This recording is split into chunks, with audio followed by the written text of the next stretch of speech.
ओम शांति प्यारे भाई बहनों, आपका स्वागत है हमारे 7 दिन के साप्ताहिक राजयोग मेडिटेशन कोर्स की श्रृंखला में। आज हम जानेंगे क्या रावण के 10 सिर थे। रावण किसका प्रतीक है? भारत के लोग प्रतिवर्ष रावण का बुत जलाते हैं। उनका काफी विश्वास है कि एक 10 सिर वाला रावण श्रीलंका का राजा था।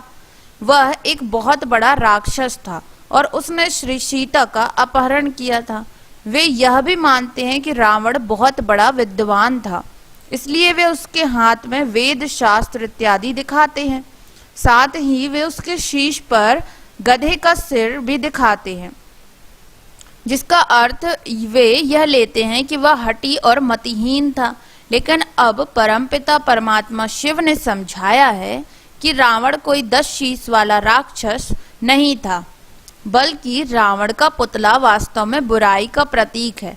रावण के 10 सिर पुरुष और स्त्री के 5-5 विकारों को प्रकट करते हैं और उसकी तुलना एक ऐसे समाज का प्रतिरूप है जो इस प्रकार के विकारी स्त्री पुरुषों का बना हो। इस समाज के लोग बहुत ग्रंथ व शास्त्र पढ़े हुए तथा विज्ञान में उच्च शिक्षा प्राप्त भी हो सकते हैं, लेकिन वे हिंसा और अन्य विकारों के वशीभूत होते हैं। इस तरह उनकी विद्वत्ता उन पर बोझ मात्र होती है। वे उदंड बन गए होते हैं और भलाई की बातों के लिए उनके कान बंद हो गए होते हैं। रावण शब्द का अर्थ ही है जो दूसरों को रुलाने वाला है। अतः यह बुरे कर्मों का प्रतीक है, क्योंकि बुरे कर्म ही तो मनुष्य के जीवन में दुख व आंसू लाते हैं। अतएव सीता के अपहरण का भाव वास्तव में आत्माओं की शुद्ध भावनाएं ही के अपहरण का सूचक है।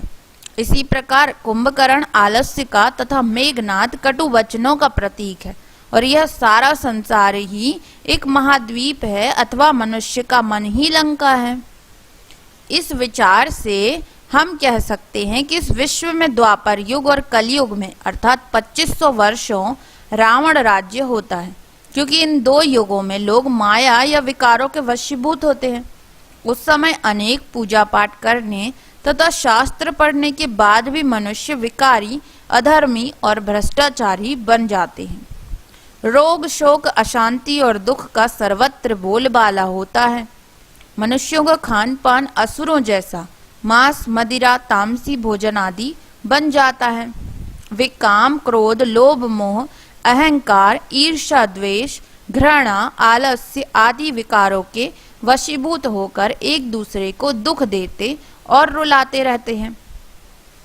ठीक इसके विपरीत स्वर्ण युग और रजत युग में राम राज्य था, क्योंकि परमात्मा जिन्हें की रमणीक अथवा सुखदाता होने के कारण राम भी कहते हैं, उस पवित्रता, शांति और सुख संपन्न दैवी स्वराज्य की पुनः स्थापना की थी।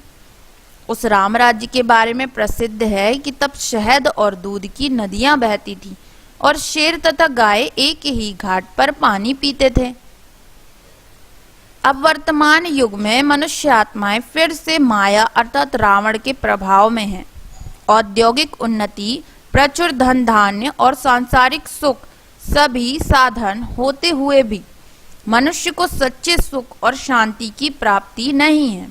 घर घर कलह, क्लेश, लड़ाई, झगड़ा और दुख अशांति है तथा भ्रष्टाचार, मिलावट, अधर्म और असत्यता का ही राज्य है। तभी तो इसे रावण राज्य कहते हैं।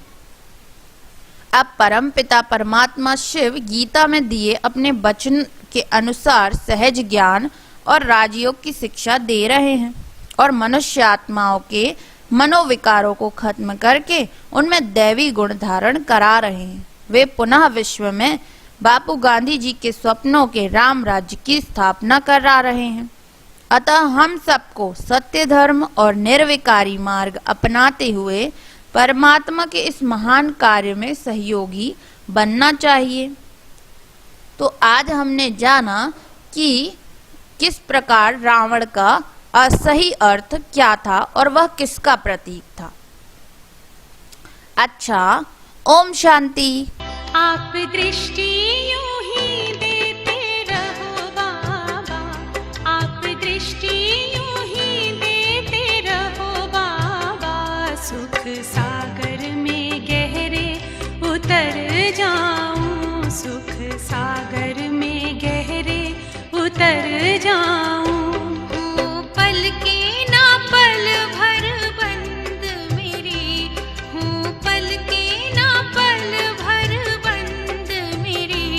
इन लहरों को दामन में भर जाऊं, इन लहरों को दामन में भर जाऊं। आप दृष्टि यूं ही देते रहो बाबा।